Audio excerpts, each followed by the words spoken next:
يا بني إسرائيل اذكروا نعمتي التي أنعمت عليكم وأوفوا بعهدي أوف بعهدكم وإياي فارهبون وآمنوا بما أنزلت مصدقا لما معكم ولا تكونوا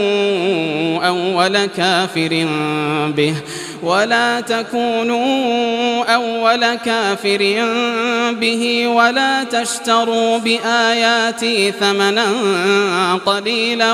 وإياي فاتقون ولا تلبسوا الحق بالباطل وتكتموا الحق وأنتم تعلمون وأقيموا الصلاة وآتوا الزكاة واركعوا مع الراكعين.